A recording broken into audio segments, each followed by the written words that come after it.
Olá, estudantes do nono ano, como é que vocês estão? Professor Wagner novamente para gravar mais uma aula de língua portuguesa, a aula de número 25 do nono ano. Como sempre acontece, a cada início de aula vocês precisam ali separar aqueles materiais já conhecidos, né? Certamente muitos já separaram, alguns ainda não. Então se você ainda não separou os materiais, faça isso agora. Pega o caderno, lápis, a borracha, o apontador, o dicionário, que é um recurso muito importante. Pode usar um celular, um computador, né? o objeto aí que for mais acessível a você para consultar algumas palavrinhas, ok? Faça isso e na sequência eu retorno com o início da aula.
Importante também colocar aí a data de hoje, o número da aula, aula de número 25 e a disciplina Língua Portuguesa para ficar tudo anotadinho, tudo certinho, para vocês se acharem, ok?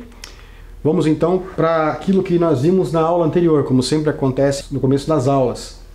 Na aula anterior nós falamos sobre crônica, sobre o gênero crônica. Eu trouxe aqui uma crônica do Fernando Sabino em código. Eu li, a gente refletiu um pouco sobre ela, expliquei sobre o gênero, as características do gênero crônica, falamos também sobre as placas ali que aparecem nos caminhões, nos para-choques dos caminhões, que apareceram dentro da crônica, enfim, falamos sobre esses assuntos aí na aula anterior. E o que nós veremos na aula de hoje? Então vamos verificar aqui, né? Trabalharemos com a crônica poética. Ampliação vocabular, compreensão e interpretação de texto e a crase também, né? A crase que é um assunto recorrente aí que eu já tenho trabalhado em várias aulas e é um assunto que precisa ser retomado o tempo todo porque ele tem muitos detalhes aí a serem explicados e entendidos, certinho? Então vamos lá. Na aula passada você aprendeu que a crônica é um gênero textual narrativo cuja linguagem é simples e descontraída. Então a crônica tem essa característica principal aí, né? Uma das características mais marcantes. A linguagem, que é uma linguagem aí bem tranquila, uma linguagem bem atrativa, uma linguagem bem simples e descontraída. É uma característica aí bem marcante nesse gênero textual. Você sabia que existem diversos tipos de crônicas, dentre as quais está a crônica poética? Poxa, crônica poética, como assim? Uma mistura aí será de poesia e de crônica? É possível fazer isso? Sem dúvida, a crônica permite uma narrativa com um viés mais poético, mais reflexivo, mais introspectivo, né? Então, olha, o que seria uma crônica poética? Uma espécie de mistura de texto narrativo com poesia? Como eu falei antes, é exatamente isso, né? A crônica poética vai trazer aí a poesia para dentro do texto narrativo. Lembra algumas aulas que eu falei sobre a diferença entre poema e poesia? Eu falei que a poesia pode ir além do gênero textual poema. Pois é exatamente isso que vai acontecer aqui. Nós vamos perceber que a poesia apareceu dentro do gênero textual crônica. Então vamos conhecer uma crônica poética. Aqui eu trouxe a crônica da Marina Colasanti. Eu sei mas não devia. Eu sei que a gente se acostuma, mas não devia. A gente se acostuma a morar em apartamentos de fundos e a não ter outra vista que não as janelas ao redor. E porque não tem vista, logo se acostuma a não olhar para fora. E porque não olha para fora, logo se acostuma a não abrir de todo as cortinas. E porque não abre as cortinas, logo se acostuma a acender mais a luz cedo. E à medida que se acostuma, esquece o sol, esquece o ar, esquece a amplidão. A gente se acostuma a acordar de manhã sobressaltado, porque está na hora.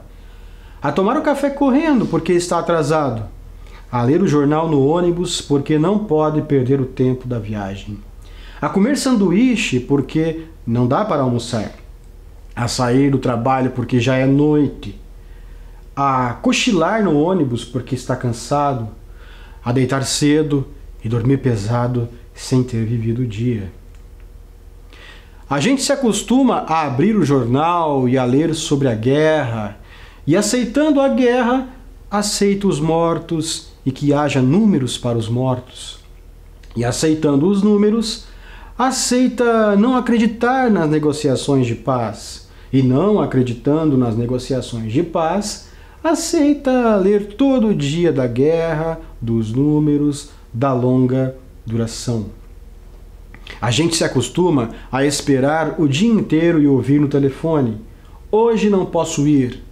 A sorrir para as pessoas sem receber um sorriso de volta.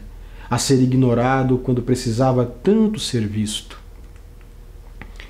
A gente se acostuma a pagar por tudo o que deseja e o de que necessita. E a lutar para ganhar o dinheiro com que pagar. E a ganhar menos do que precisa. E a fazer fila para pagar, e a pagar mais do que as coisas valem, e a saber que cada vez paga mais, e a procurar mais trabalho para ganhar mais dinheiro para ter com que pagar nas filas em que se cobra. A gente se acostuma a andar na rua e ver cartazes, a abrir as revistas e ver anúncios, a ligar a televisão e assistir a comerciais, a ir ao cinema e engolir publicidade, a ser instigado, conduzido, desnorteado, lançado na infindável catarata dos produtos. A gente se acostuma à poluição, às salas fechadas de ar-condicionado e cheiro de cigarro, à luz artificial de ligeiro tremor, ao choque que os olhos levam na luz natural, às bactérias da água potável, a contaminação da água do mar, a lenta morte dos rios. Se acostuma a não ouvir passarinho, a não ter galo de madrugada, a temer a hidrofobia dos cães, a não colher fruta no pé, a não ter sequer uma planta. A gente se acostuma a coisas demais para não sofrer. Em doses pequenas, tentando não perceber, vai afastando uma dor aqui, um ressentimento ali, uma revolta acolá. Se o cinema está cheio, a gente senta na primeira fila e torce um pouco o pescoço. Se a praia está contaminada, a gente molha só os pés e sua no resto do corpo.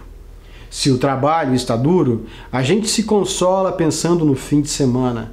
Se no fim de semana não há muito o que fazer, a gente vai dormir cedo e ainda fica satisfeito porque tem sempre sono atrasado. A gente se acostuma para não se ralar na aspereza, para preservar a pele. Se acostuma para evitar feridas, sangramentos, para esquivar-se de faca e baioneta, para poupar o peito. A gente se acostuma para poupar a vida, que aos poucos se gasta e que gasta de tanto acostumar, se perde de si mesma. Então aí a crônica poética da Marina Colasanti, né?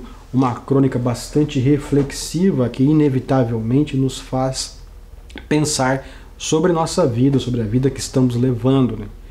E, aliás, o propósito da crônica dela é justamente esse, é fazer com que o leitor leia aquele texto e reflita sobre o que está sendo dito ali. Impactante, não? Conhecendo um pouco sobre a autora da crônica, eu sei, mas não devia. Como sempre eu faço, eu trago o texto do autor e depois um pouco sobre aí a biografia e às vezes sobre também a bibliografia do autor. Então aqui, biografia Marina Colasanti. A autora Marina Colasanti nasceu em 1937 em Asmara, capital da Eritreia. Em 1948 mudou-se para o Brasil com a família e se estabeleceram no Rio de Janeiro. Formada em artes plásticas, começou a trabalhar no Jornal do Brasil como jornalista. Marina foi também tradutora, publicitária e esteve envolvida com uma série de programas culturais para a televisão. Em 1968, publicou seu primeiro livro e, desde então, não parou de escrever os mais diversos gêneros: contos, crônicas, poesia, literatura infantil, ensaios. Muitas das suas obras foram traduzidas para outros idiomas. Bastante celebrada pela crítica, Marina já recebeu uma série de prêmios como o Jabuti, o Grande Prêmio da Crítica da APCA e o Prêmio da Biblioteca Nacional. A escritora é casada com o também autor Afonso Romano de Santana. O casal tem duas filhas, Fabiana e Alessandra, ali ao lado a foto da Marina Colasanti, também uma grande autora aí da nossa literatura. Certo? Agora chegou a sua vez, agora é com você. A primeira questão de hoje, ali ó. A ideia central da crônica é a de que? Alternativa A. Estamos cientes de que a nossa vida passa por um processo gradativo de mudanças, as quais nos tornam melhores enquanto seres humanos. B. Estamos em um processo degenerativo, gradativo e contínuo de mudanças que, muitas vezes, sem notarmos, naturalizamos. C. Estamos crescendo profissional e humanamente, de forma que é evidente a nossa ajuda no sentido de construir uma sociedade melhor. Ou D. A humanidade está se tornando mais sensível às mazelas que a cerca. Então ali, qual será que é a ideia central que se percebe naquela crônica?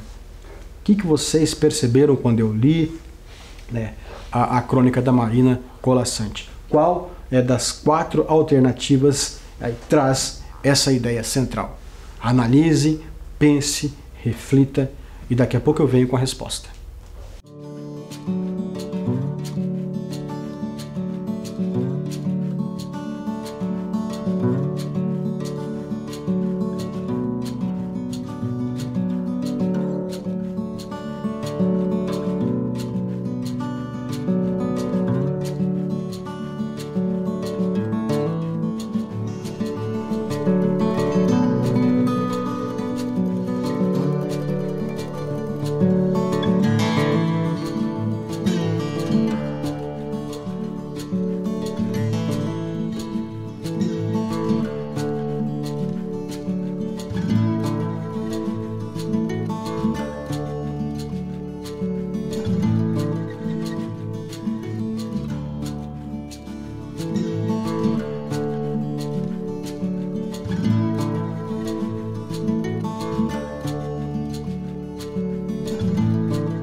E aí, será que você conseguiu captar a ideia central da crônica?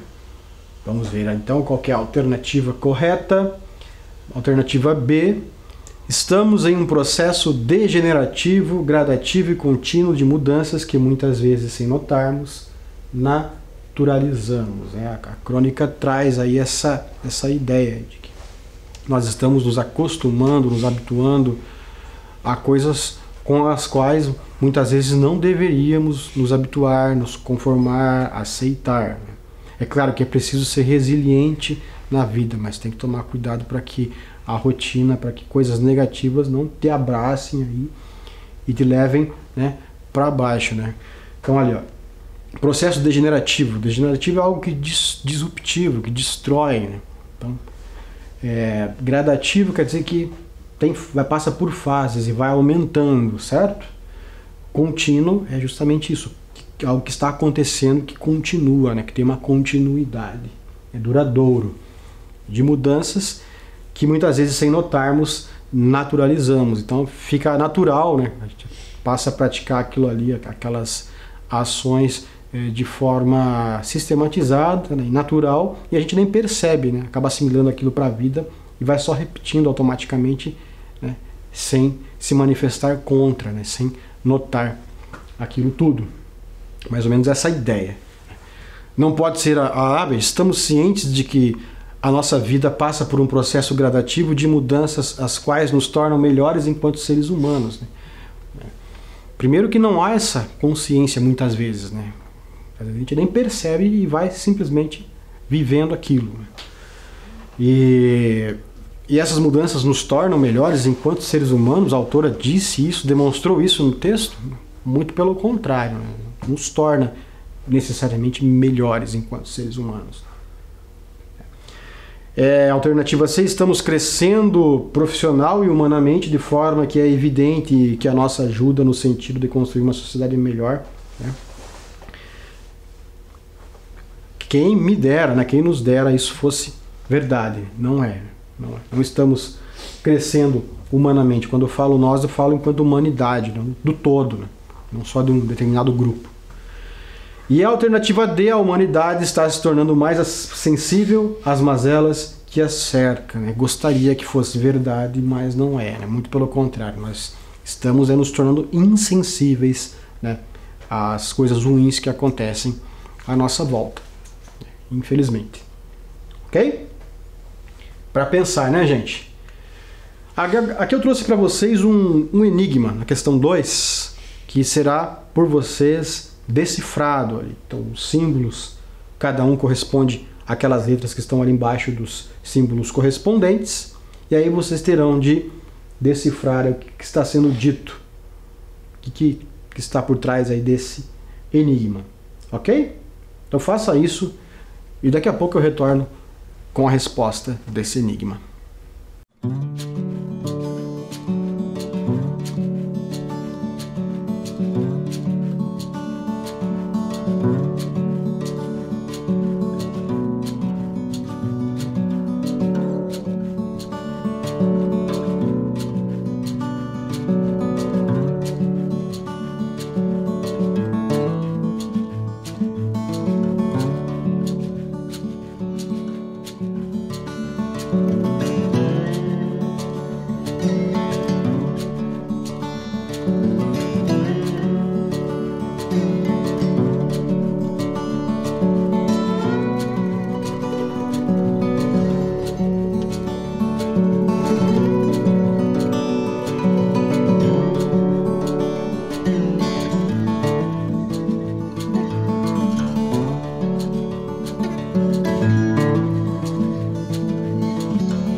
E aí, conseguiu identificar o enigma?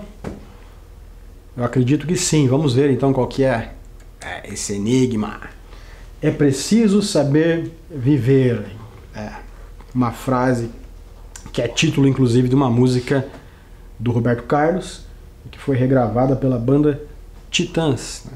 É preciso saber viver. Lembrou? É essa mesmo.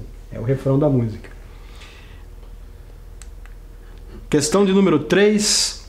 No fragmento ao lado, depreende-se uma sensação de... Então, ao ler esse fragmento aqui, o que se percebe? Que sensação que se percebe ali? Ó? Revolta, alternativa A, né? Revolta e tentativa de mudança. B, inconformismo e rebeldia. C, resiliência e transformação. Ou D, conformismo e apatia. Então vamos ali ao fragmento. A gente se acostuma a coisas demais para não sofrer. Em doses pequenas, tentando não perceber, vai afastando uma dor aqui, um ressentimento ali, uma revolta acolá. Se o cinema está cheio, a gente senta na primeira fila e torce um pouco o pescoço. Se a praia está contaminada, a gente molha só os pés e sua no resto do corpo. Se o trabalho está duro, a gente se consola pensando no fim de semana. Se no fim de semana não há muito o que fazer, a gente vai dormir cedo e ainda fica satisfeito porque tem sempre sono atrasado. Então, o que se percebe, o que se depreende, o que se infere, né, desse fragmento aqui ao lado? Revolta e tentativa de mudança, inconformismo e rebeldia, resiliência e transformação, ou conformismo e apatia? Reflita sobre essa questão e eu já volto com a resposta.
Então, galerinha, vamos à resposta da questão de número 3.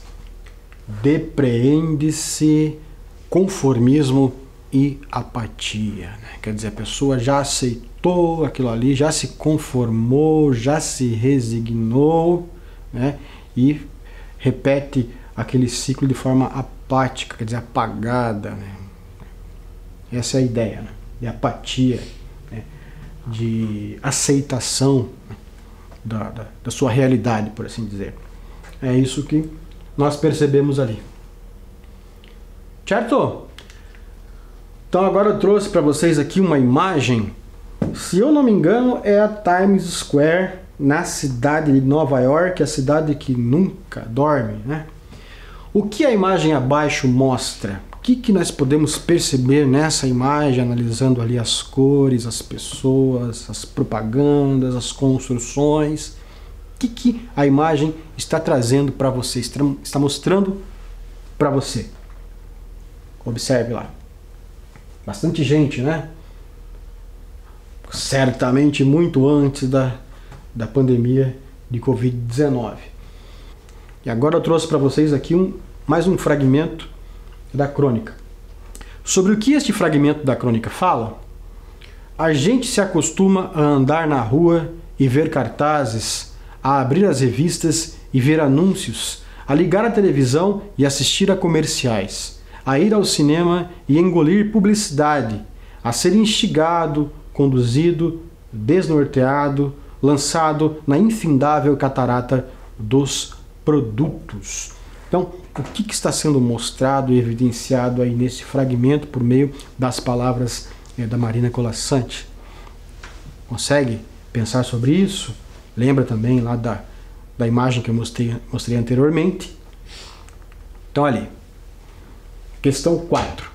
Qual é a relação que se pode estabelecer entre a imagem e o fragmento da crônica? Qual que é o diálogo que existe entre essa imagem e esse fragmento? Eu quero que você pense sobre isso, reflita, analise e responda. Daqui a pouco eu retorno com a correção.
E aí, conseguiu relacionar a imagem com aquele fragmento? Relacionam-se perfeitamente, não é verdade? Então lá, ó. Tanto a imagem quanto o fragmento tratam do excesso de propaganda ao qual o ser humano é frequentemente submetido, né? Essa poluição visual tão comum aí nas grandes cidades, e se tratando de Nova York, né? Muito mais evidente, muito mais comum. Esse excesso de propaganda, de letreiro, enfim, de pessoas, de carros, de propaganda em carros, em todos os lugares praticamente. Certo? Agora aqui a questão 5. Relacione as informações acerca do uso da crase com os respectivos exemplos. De novo a crase aqui sendo trazida à discussão. Então ali, ó. Não se usa crase antes de verbo, né? Onde que eu tenho uma frase aí que mostra que não se deve usar crase antes de verbo? Aí vocês vão fazer a relação. Usa-se crase antes de palavra feminina quando há fusão entre preposição a e artigo feminino a. Então também, onde que eu tenho uma frase que mostra aí que se usa crase aí antes de artigo feminino a, e que mostra também que há essa fusão, né, entre a preposição e o artigo feminino. Usa-se crase em locuções adverbiais femininas, também onde que há exemplo é desse uso. E usa-se crase quando há fusão entre a preposição a e o artigo feminino as, né? Agora o artigo feminino no plural. Em um caso, né, está no singular, em outro no plural. Então relacione aí essas explicações, esses conceitos aos usos deles, e na sequência eu retorno com a correção e a explicação.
Professor, aqui você deu uma puxadinha, mais ou menos, nem tanto.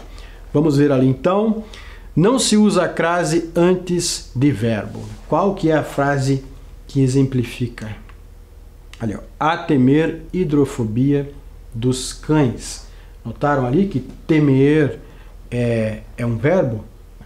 Então, antes de verbo, a regra do uso da crase diz que não se usa crase, né? O acento indicador, acento grave ali, indicador de crase. Por isso, o A ali está sem a crase. Ok?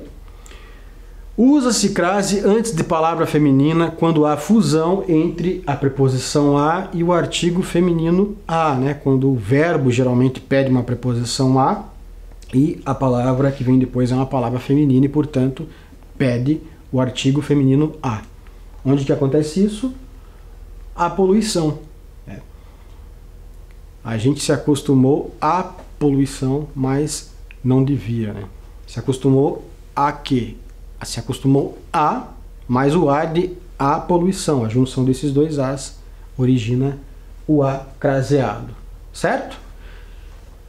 Usa-se crase em locuções adverbiais femininas. Então ali, ó.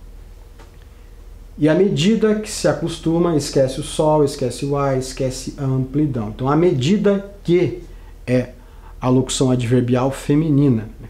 Então, em locuções adverbiais femininas também usamos crase. Isso diz a regra, ok? E usa-se crase quando há fusão entre a preposição a e o artigo feminino as, ali, as salas fechadas. Nos acostumamos às salas fechadas. Nos acostumamos a as salas fechadas. Então a junção do a mais o as dá origem a esse a no plural ali, craseado. Ficou claro? Entendeu? Acredito que sim. Não? Então retorna, dá mais uma estudada, pesquisa, e aí você vai entender com certeza. Certo? Então aqui, ó. Agora eu vou falar sobre as características da crônica poética. Crônica poética é um texto narrativo constituído por linguagem poética e metafórica, de modo que o destaque seja dado às impressões subjetivas, as quais revelam as emoções e o estado de espírito do cronista frente a determinada situação. Então, ficou bem clara essa característica no texto ali da Marina Colasanti, né? A impressão dela que é colocada ali, certo? Muitas metáforas foram usadas, né? Figuras de linguagem, anáforas também, repetição de palavras, de termos no início ali das frases. É bem comum isso tudo em textos poéticos. Então, ficou claro ali que foi colocada a impressão subjetiva dela, né? Ela demonstrou isso, né, ao fazer aquelas reflexões em seu texto. Certinho? Vamos comparar fragmentos de duas crônicas, né? Lembra da crônica com a qual nós trabalhamos lá na outra aula, né? A crônica em código? E agora, a crônica dessa aula, eu sei, mas não devia.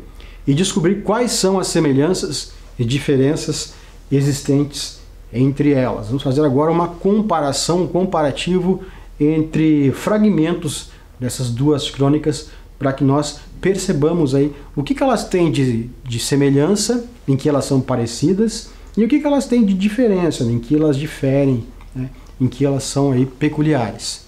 Vamos analisar então ali os trechos, eu trouxe ali o texto 1 em código. Foi o que eu preveni ao Senhor. E tem mais. Quinto, não sou colgate, mas ando na boca de muita gente. Sexto, poeira é a minha penicilina. Sétimo, carona só de saia.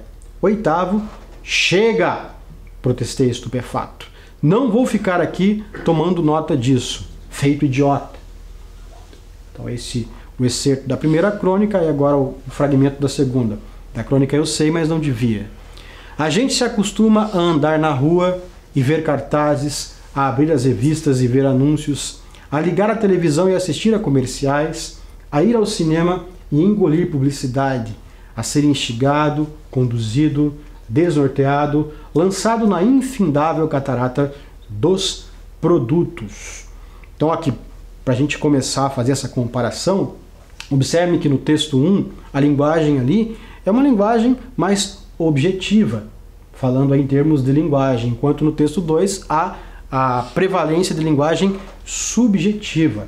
Perceberam? Que linguagem objetiva é aquela linguagem que é mais fácil de ser entendida, ela vai mais ao ponto, mais direta, mais literal. A linguagem subjetiva já exige mais pensamento, mais reflexão, você tem que parar, ler com mais calma, né? Analisar, refletir, abstrair para tentar extrair o que está sendo dito ali, a mensagem do texto. No texto 1, o narrador narra em primeira pessoa. Então, prevalece a narração em primeira pessoa, né, na crônica 1. No trecho da crônica 2 ali, a narração também é em primeira pessoa, mas notem, é a primeira pessoa do plural, enquanto no texto 1 do singular é do singular, no texto 2 é do plural. A gente se acostuma. Esse a gente, perceberam que ele substitui o pronome nós? Notaram aí? Seria nós nos acostumamos a andar. A gente se acostuma, esse a gente é mais coloquial, né? É mais do dia a dia. Perceberam? E essa narração em primeira pessoa do plural não é muito convencional, não é muito comum, mas ela também aparece às vezes. Ali nós temos o uso do discurso direto. Perceberam? O discurso direto ali, quando existe a fala do personagem, como se o personagem estivesse falando, o narrador para, aí o personagem entra falando, depois volta o narrador, e assim sucessivamente, o discurso direto. No texto 2 não, a gente não tem aí a presença do discurso direto. Notaram que no texto 2 também eu tenho ali, como eu falei que a linguagem é subjetiva, nós temos o uso de metáforas. Eu gostei muito dessa metáfora aqui, ó. A ser instigado, conduzido, desnorteado, lançado na infindável catarata dos produtos. Né? Catarata dos produtos, pense, o que é uma catarata? É uma queda de água, onde cai um grande volume de água, certo? A água caindo ali com bastante frequência, em bastante quantidade. Catarata dos produtos é justamente isso, é feita essa aproximação, essa comparação metafórica que visa demonstrar que as propagandas chegam até nós em grande quantidade, né? Vão chegando até nós, vão sendo jogadas ali, veiculadas o tempo todo, certo? Por isso que foi feita essa comparação com catarata, ok? Então vamos ali agora a mais um exercício de número 6. As palavras em destaque podem, respectivamente, ser substituídas por... Lembrando que aquele advérbio respectivamente quer dizer nessa ordem, ok? Primeiro uma, depois outra, respectivamente. Então lá, o fragmento é esse aqui, ó. A ser instigado, conduzido, desnorteado, lançado na infindável catarata dos produtos. Então as duas palavras em destaque são instigado e infindável. Respectivamente, vocês vão analisar primeiro instigado e depois infindável. Então ali, ó, quais palavras podem substituir esses dois termos aqui? Alternativa A, incentivado e constante. Alternativa B, motivado e finita. Alternativa C, desaconselhado e infinita. Alternativa D, perene e influenciado. pensa sobre essa questão e daqui a pouco eu retorno com a resposta e a correção.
Então vamos aí à correção dessa questão.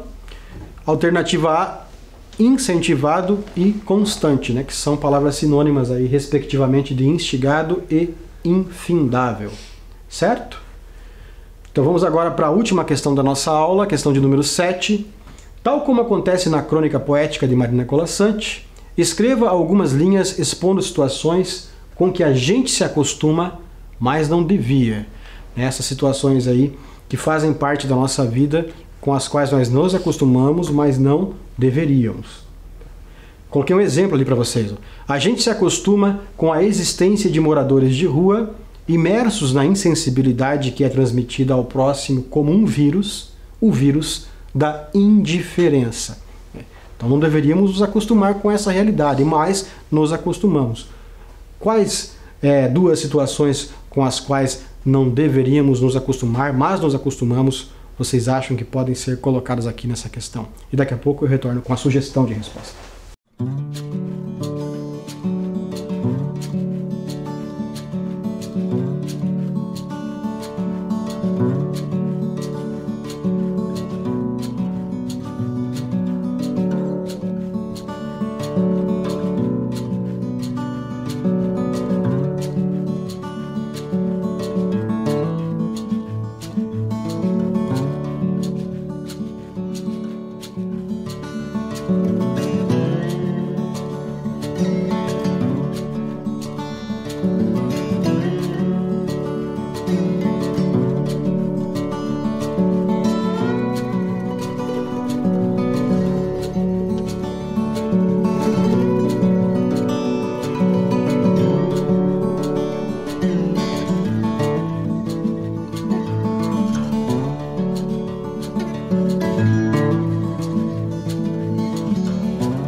Então aqui a sugestão: a gente se acostuma com a violência física e verbal que nos cerca, que nos oprime, ainda que não notemos. E também a gente se acostuma com a destruição das florestas, achando que temos bastante e que, portanto, não nos farão falta. Ok? Chegamos então ao final dessa aula. Cuide-se e até a próxima aula. Tchau, tchau.